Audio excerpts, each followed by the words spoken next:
கரெக்டான பாகு எடுத்து அதிரசம் எப்படி சாஃப்டாக செய்கிறதுன்னு இந்த வீடியோவில் பார்க்கலாம்.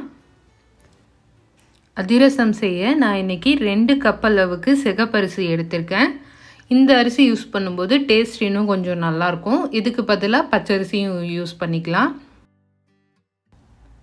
அரிசியை நல்லா ஒரு 2-3 வாட்டி நான் க்ளீனாக கழுவிட்டு தண்ணி ஊற்றி ஒரு 2 மணி நேரம் ஊற வச்சுடுங்க. ஊறினதுக்கப்புறமா தண்ணி ஃபுல்லாக வடிச்சிட்டு ஃபேனுக்கு கீழே ஒரு காட்டன் துணி போட்டுட்டு அதுக்கு மேலே அரிசி ஆற வச்சுருங்க. 15லேருந்து ஒரு 20 நிமிஷம் காஞ்சா போதும். அரிசி மேலே இருக்க ஈரப்பதம் போன உடனே அது ஒரு மிக்சி ஜாரில் போட்டுட்டு நல்லா அரிசி மாவாக அரைச்சி எடுத்துருங்க. அரைச்ச மாவு எல்லாத்தையும் சலிச்சிடுங்க. அரைப்படாத அரிசி ஏதாவது இருந்தால் அது எல்லாத்தையும் எடுத்துருங்க. இப்போது அரிசி மாவு ரெடியாக இருக்குது. பாகு காய்ச்சிக்கலாம்.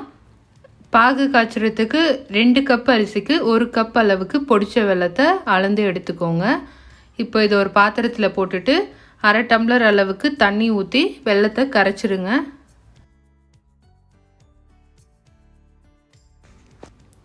வெல்லம் கரைஞ்சி இந்த மாதிரி கொதிக்கிற ஸ்டேஜ் வரும்போது பதம் பார்த்துடலாம். ஒரு பிளேட்டில் தண்ணி ஊற்றி எடுத்துக்கோங்க. அதில் இந்த கொதிக்கிற வெல்லத்தை கொஞ்சமாக எடுத்து விடுங்க. வெல்லம் கரையாமல் இந்த மாதிரி ஒட்டாக சேர்க்குற அளவுக்கு இருக்கணும். லைட்டாக கையில் எடுக்கிற மாதிரி இருக்கணும். இந்த மாதிரி இளம் பாகு பதம் வந்த உடனே ஸ்டவ்வை ஆஃப் பண்ணிக்கலாம். இதில் 2 டேபிள் ஸ்பூன் அளவுக்கு எள்ளு சேர்த்துக்கோங்க. இப்போது இதை இறக்கி வச்சுட்டு இதோட கொஞ்சம் கொஞ்சமாக நம்ம ரெடி பண்ணி வச்சுருந்த அரிசி மாவை போட்டு மிக்ஸ் பண்ணிக்கோங்க. வெல்லம் சூடாக இருக்கிறதுனால கட்டி எதுவும் பிடிக்காது. நல்லா மிக்ஸ் பண்ணதுக்கப்புறமா மாவு இந்த மாதிரி பதத்தில் இருக்கும். இது ஆறினதுக்கப்புறமா ஒரு பிளேட் வச்சு அப்படியே மூடிடுங்க. ஒரு நாள் ஃபுல்லாக மாவு அப்படியே இருக்கட்டும்.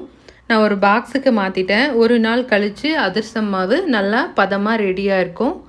இப்போது இதை எடுத்து நம்ம அதிரசம் சுட ஆரம்பிச்சிடலாம்.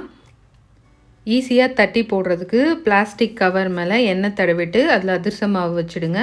அதுக்கு மேலே இன்னொரு கவரை போட்டுட்டு நல்லா சமமாக இருக்க பிளேட்டு இல்லைன்னா ஒரு குட்டி பாத்திரம் மாதிரி எடுத்து அதுக்கு மேலே வச்சு ப்ரெஸ் பண்ணிங்கன்னா நல்லா ரவுண்ட் ஷேப்பில் வந்துடும். இல்லைனா வழக்கமாக கையில் எண்ணெய் தடவிட்டு கையிலே வந்து ரவுண்டாக தட்டிக்கலாம். நான் இதுக்கு மேலே இன்னும் கொஞ்சம் எள்ளு சேர்த்து தட்டிக்கிறேன். இப்போது எண்ணெயில் போட்டு சுட்டு எடுத்துக்கலாம். சூடான எண்ணெயில் அதிரச மாவை போடுங்க. போட்ட உடனே உப்பி வரும். அதை திருப்பி போட்டு எடுத்துருங்க.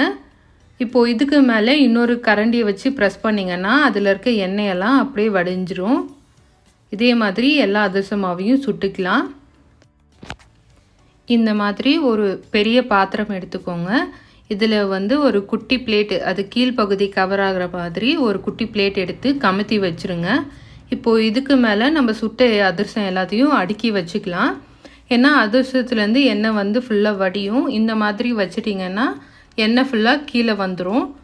அவ்வளோதாங்க, நல்ல சாஃப்டான அதிரசம் ரெடி. இந்த தீபாவளிக்கு இந்த ரெசிபியை ட்ரை பண்ணி பாருங்கள். ட்ரை பண்ணி பார்த்துட்டு எப்படி இருந்துச்சுன்னு கமெண்ட்டில் சொல்லுங்கள்.